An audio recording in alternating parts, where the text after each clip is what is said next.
بسم اللہ الرحمن الرحیم الحمد للہ رب العالمین نحمده ونستعینه ونستغفره ونؤمن به ونتوکل علیہ ونعوذ باللہ من شرور انفسنا ومن سیئات اعمالنا من يهده اللہ فلا مضل له ومن يضلله فلا هادی له ونشهد ان لا الہ الا اللہ وحده لا شریک له ونشهد أن سيدنا ونبينا وحبيبنا ومولانا محمدا عبده ورسوله صلى الله تعالى عليه وعلى آله وأصحابه وأزواجه وذرياته وجميع أهل بيته وبارك وسلم تسليما كثيرا كثيرا أما بعد فأعوذ بالله من الشيطان الرجيم بسم الله الرحمن الرحيم رب زدني علما وألحقني بالصالحين رب اشرح لي صدري ويسر لي أمري واحلل عقدة من لساني يفقه قولي صدق الله العظيم اللهم إني أسألك بأنك أنت الله لا إله إلا أنت الأحد الصمد الذي لم يلد ولم يولد ولم يكن له كفوا أحد۔ میرے محترم بزرگوں اور عزیز ساتھیوں اور مخلصین سلسلہ اور ہماری قابل احترام مائیں بہنیں اور عزیز بچیاں، حضرت شیخ عبد القادر جیلانی رحمۃ اللہ علیہ کی مجالس وعظ کا سلسلہ جاری ہے اور یہ اس کی آج 48ویں قسط ہے۔ میرے عزیزوں اور دوستوں، اس مجلس کا آغاز کرنے سے قبل ہم آپ حضرات کے سامنے بیان کرتے ہیں اس حدیث مبارکہ کو جس میں کہ برائی بیان کی گئی ہے اور مذمت بیان کی گئی ہے غیبت کرنے کی، یعنی پیٹھ پیچھے برائی کرنے کی، جس سے یہ معلوم ہوتا ہے کہ یہ گناہ کبیرہ ہے، گناہ عظیم ہے۔ اور یہاں تک کہا گیا حدیث شریف میں کہ غیبت زنا سے بھی بدتر ہے۔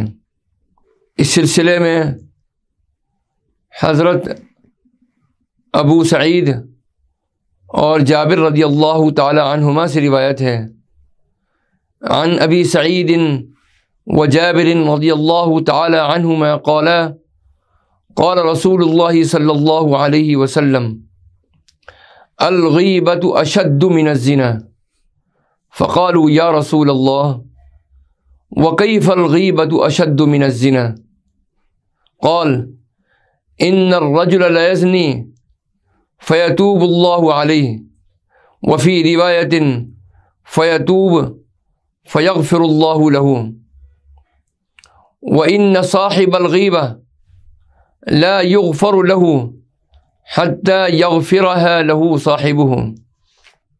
حدیث مبارکہ کا ترجمہ یہ ہے کہ حضرت ابو سعید خدری رضی اللہ تعالی عنہ اور حضرت جابر رضی اللہ تعالی عنہ فرماتے ہیں کہ رسول اللہ صلی اللہ تعالی علیہ وسلم نے ارشاد فرمایا کہ غیبت زنا سے زیادہ سخت گناہ ہے۔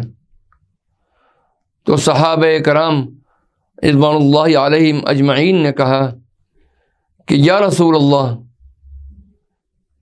صلی اللہ علیہ وسلم، غیبت زنا سے زیادہ سخت گناہ کس طرح ہے؟ تو حضور صلی اللہ علیہ وسلم نے ارشاد فرمایا کہ آدمی زنا کرتا ہے پھر توبہ کر لیتا ہے تو اللہ تعالیٰ اس کی توبہ قبول فرما کر اس کو بخش دیتا ہے، لیکن غیبت کرنے والوں کو خداوند تعالی اس وقت تک نہیں بخشے گا جب تک وہ شخص نہ معاف کر دے جس کی اس نے غیبت کی ہے۔ غیبت کیا ہے؟ کسی کو غائبانہ طور پر برا کہنا یا پیٹھ پیچھے اس کا کوئی عیب بیان کرنا، یہی غیبت ہے۔ چنانچہ مشکوٰۃ شریف میں ایک حدیث ہے کہ خود حضور اکرم صلی اللہ تعالی علیہ وسلم نے صحابہ سے فرمایا کہ کیا تم لوگ جانتے ہو کہ غیبت کیا چیز ہے؟ صحابہ نے عرض کیا کہ اللہ عز و جل اور اس کے رسول زیادہ جاننے والے ہیں۔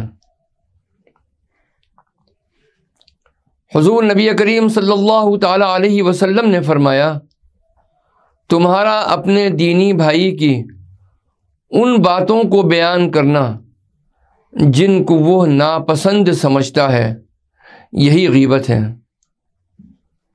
صحابہ نے عرض کیا کہ یہ بتائیے کہ اگر میرے دینی بھائی میں واقعی وہ باتیں موجود ہوں تو کیا ان باتوں کو کہنا بھی غیبت ہوگی؟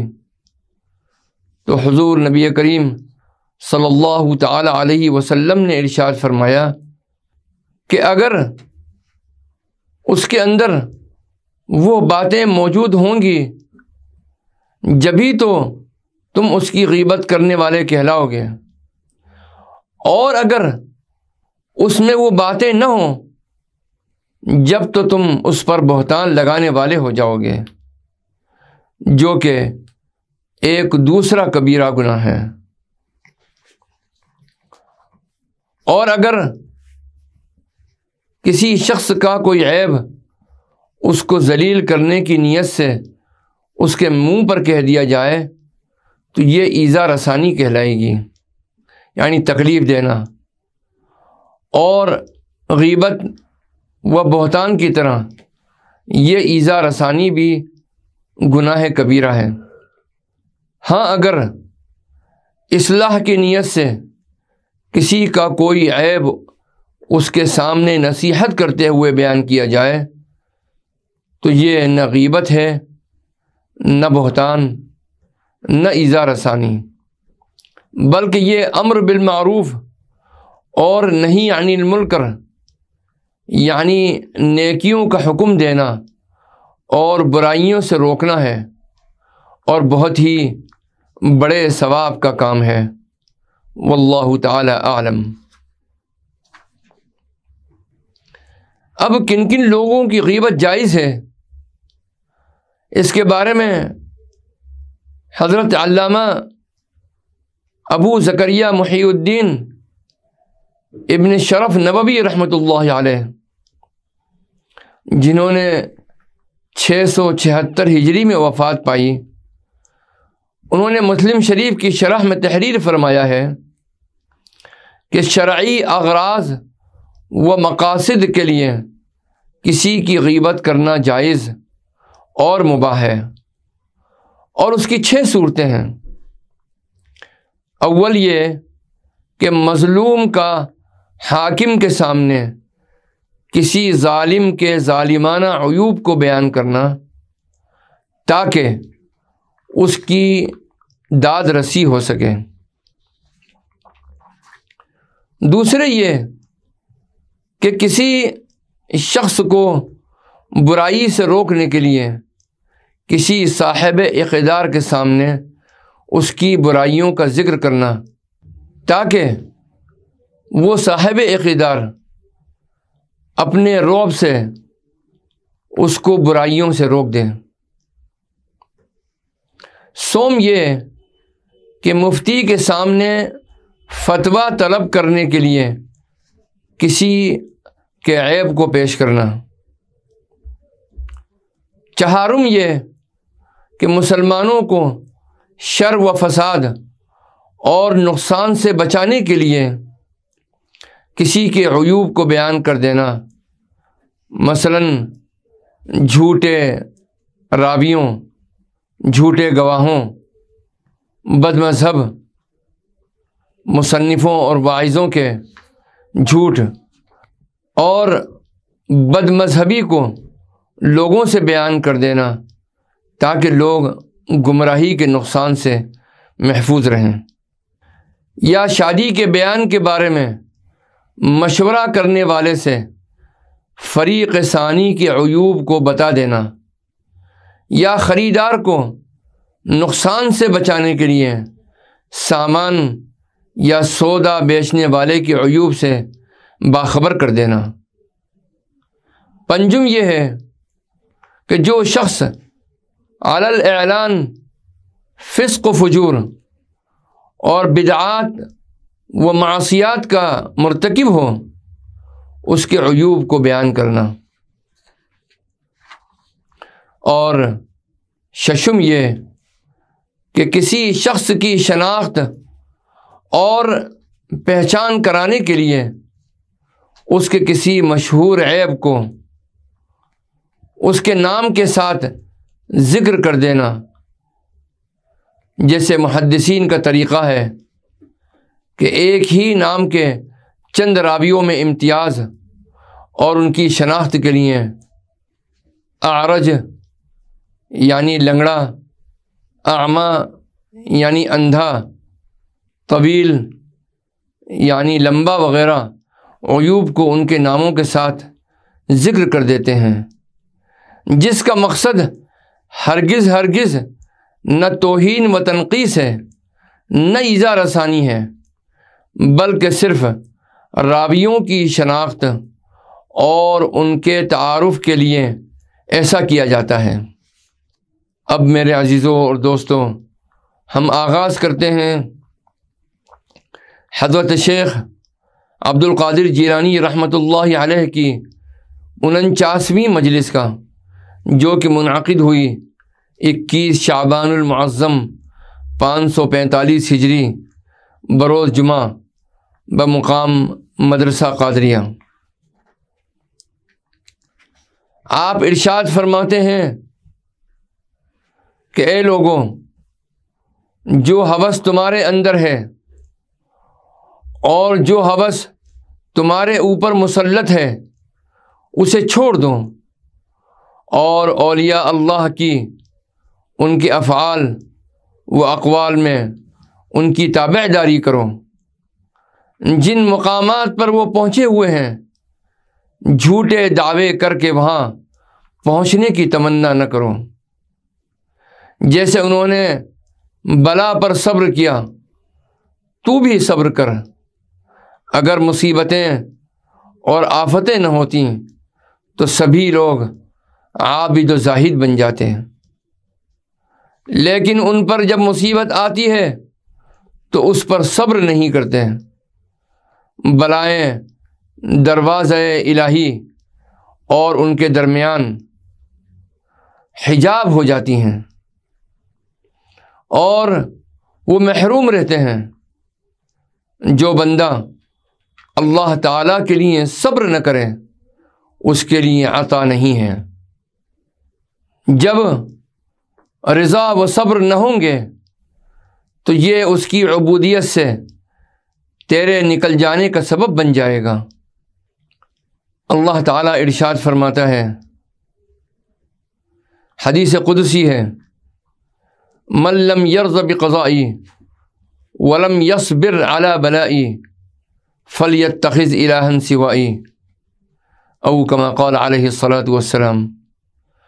جو شخص میری قضا پر راضی نہیں اور میری بلا پر صبر نہ کرے، اسے چاہیے کہ میرے سوا کسی اور کو معبود بنا لے۔ غیر کو چھوڑ کر اسی کے ساتھ قناعت و صبر کر۔ تمہارے نصیب میں جو کچھ ہے، نفع یا نقصان ہو، وہ ہو کر رہے گا۔ اسلام میں پختہ عقیدہ اختیار کرو تاکہ تم ایمان تک پہنچ جاؤ، پھر ایمان کو مضبوطی کے ساتھ پکڑو تاکہ یقین تک پہنچو۔ اب تم وہ چیزیں دیکھ سکو گے جو اس سے پہلے نہ دیکھی تھیں، ان سب چیزوں کی جیسی صورتیں ہیں، یقیناً تمہیں ویسا ہی دکھائی دے گا۔ خبر مشاہدہ ہو جائے گی اور قلب کو اللہ کے حضور میں لے جا کر کھڑا کر دے گا۔ دل جب اللہ کے دروازے پر ٹھہرے گا تو اس کی طرف کرامت والا ہاتھ بڑھ کر کرم فرمائے گا، جو اسے کریم و صاحب ایثار بنا دیا جائے گا، مخلوق پر سخاوت کرے گا، ان پر کسی چیز کے بخل کو روا نہ رکھے گا۔ وہ صحیح قلب جو اللہ کے قابل ہو جاتا ہے، کرم والا ہو جاتا ہے، اسی طرح جو باطن قدورت سے صفا ہو جائے، کرم والا ہو جاتا ہے۔ دونوں قلب و باطن ایسے صاحب کرم و کریم کیوں نہ ہوں؟ اس لیے کہ ان پر سب کریموں سے کریم نے کرم کیا ہے۔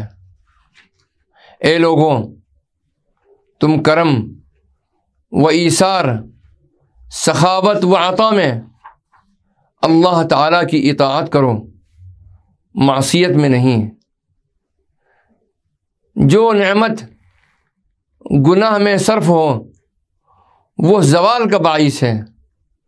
تم اللہ کی فرما برداری کرتے رہو۔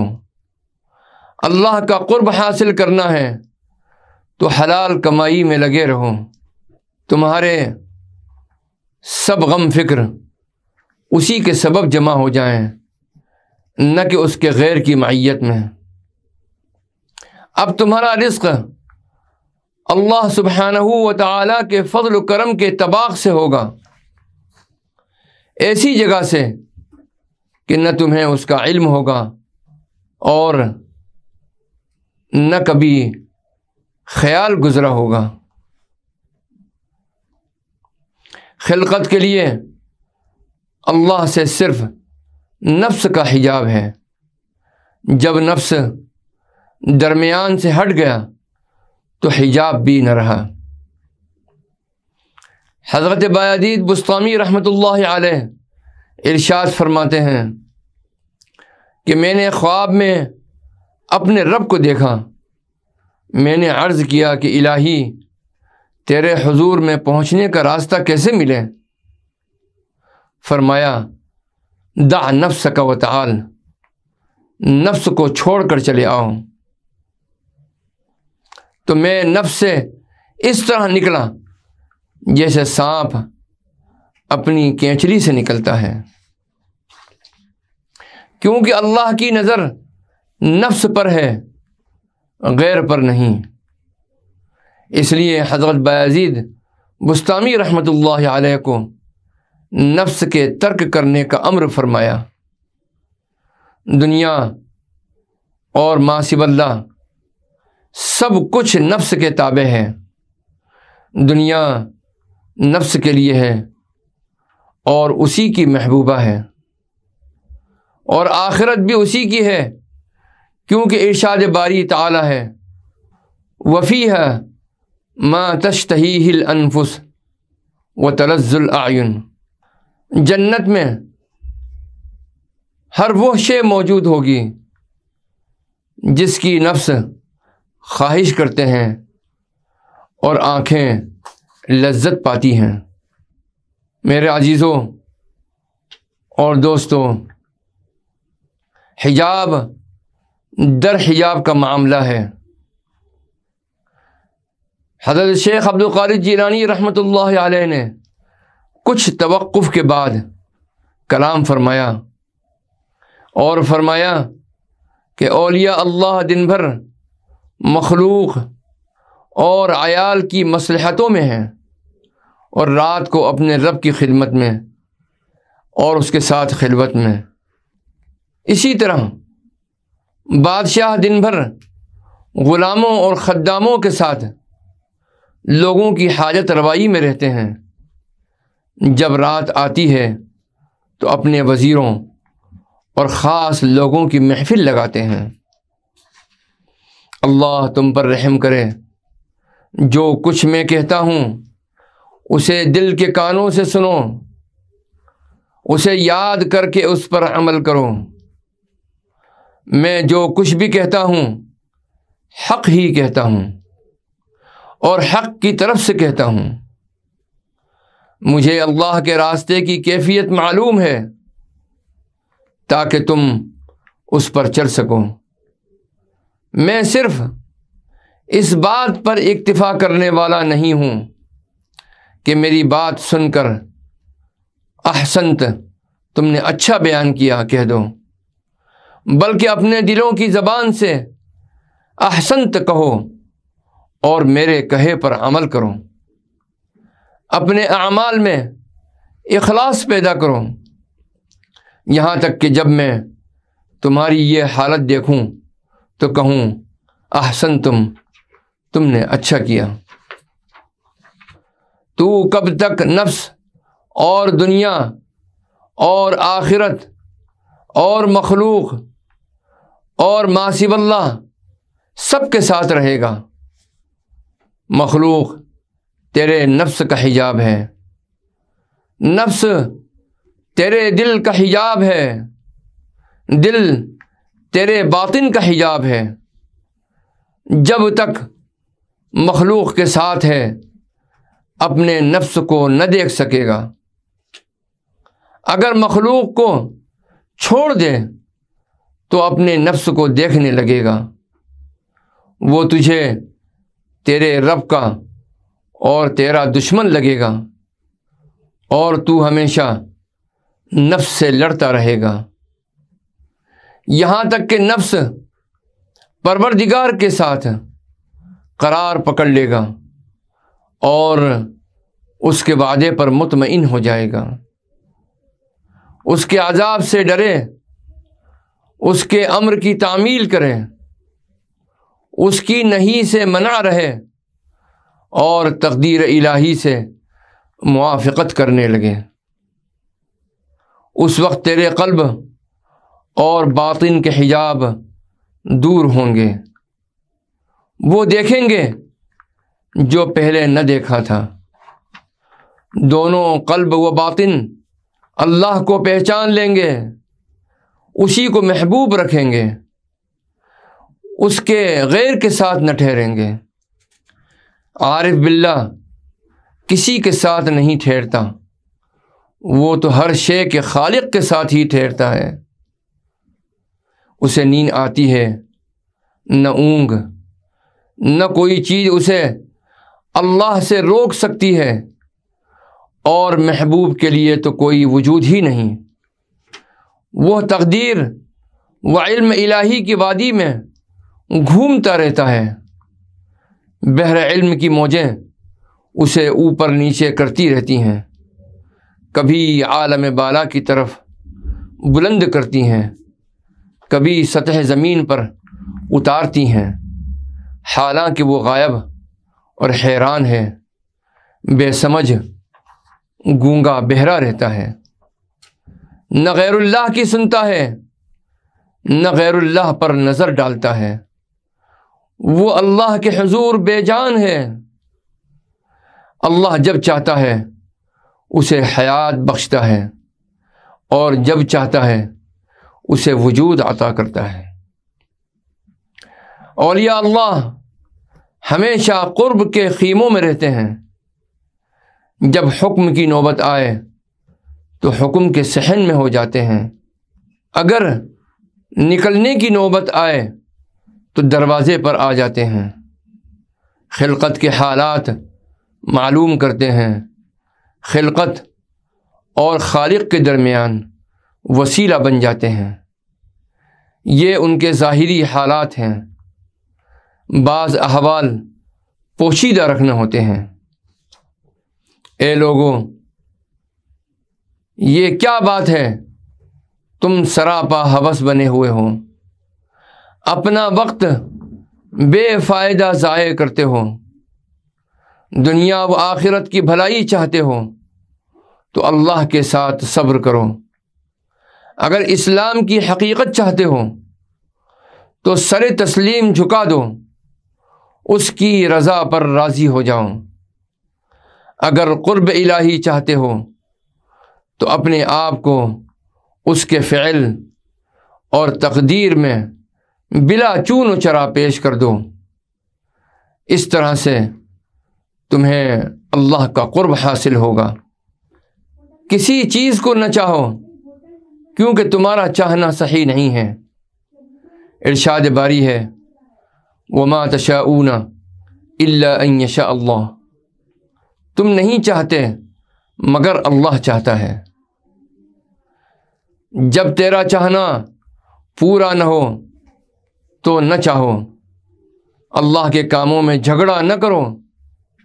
جب تیرا سامان اور مال و عافیت اور اولاد کو لے لے، تیری حد کی عزت کرے، اس کے قضاء و قدر اور ارادے اور تبدیلی کے سامنے مسکراتا رہے۔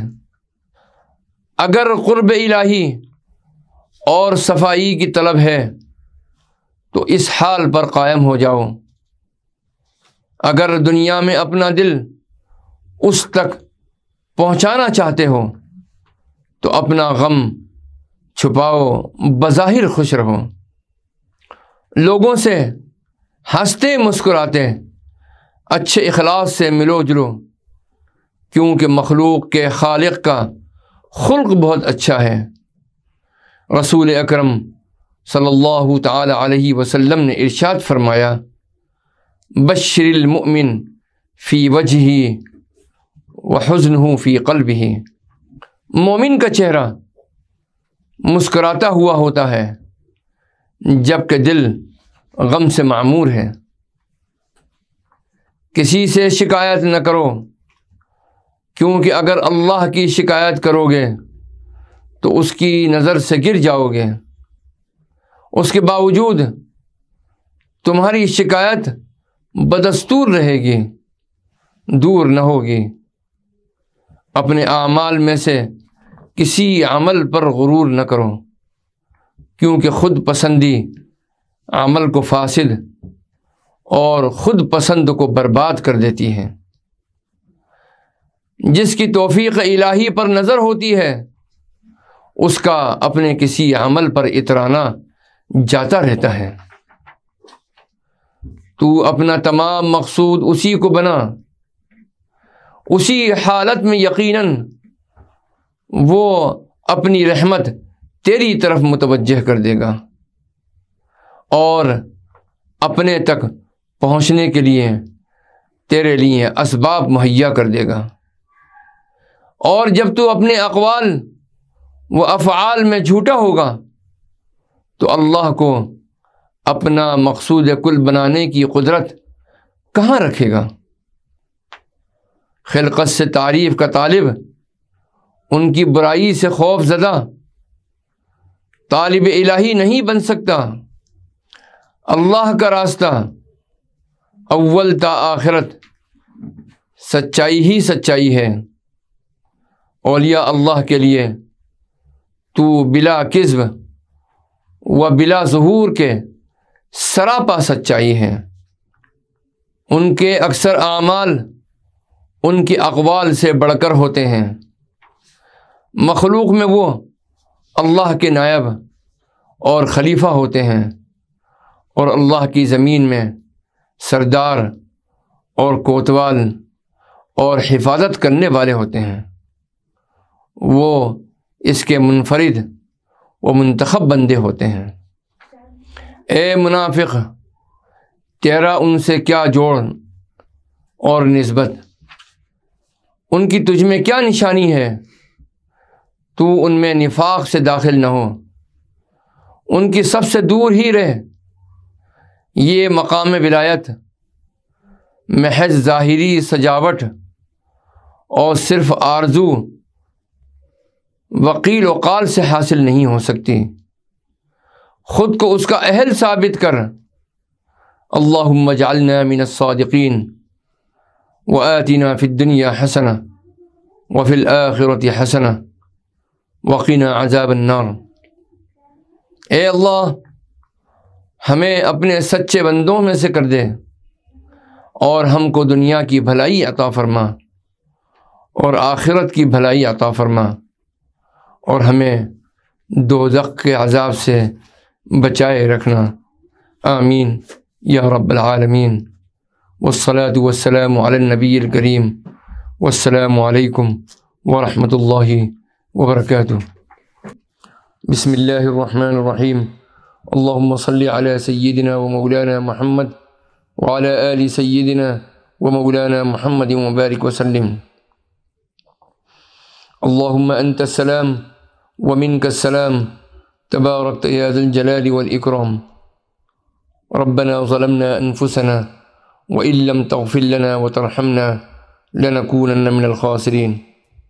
إن في خلق السماوات والأرض واختلاف الليل والنهار لآيات لأولي الألباب الذين يذكرون الله قياما وقعودا وعلى جنوبهم ويتفكرون في خلق السماوات والأرض ربنا ما خلقت هذا باطلا سبحانك فقنا عذاب النار۔ ربنا إنك من تدخل النار فقد أخزيته وما للظالمين من أنصار۔ ربنا إننا سمعنا مناديا ينادي للإيمان أن آمنوا بربكم فآمنا۔ ربنا فاغفر لنا ذنوبنا وكفر عنا سيئاتنا وتوفنا مع الأبرار۔ اللهم عليك توكلنا وإليك أنبنا وإليك المصير۔ ربنا تقبل منا إنك أنت السميع العليم وتب علينا يا مولانا إنك أنت التواب الرحيم۔ وصلى الله تعالى على خير خلقه سيدنا محمد وعلى آله وأصحابه أجمعين برحمتك يا أرحم الراحمين۔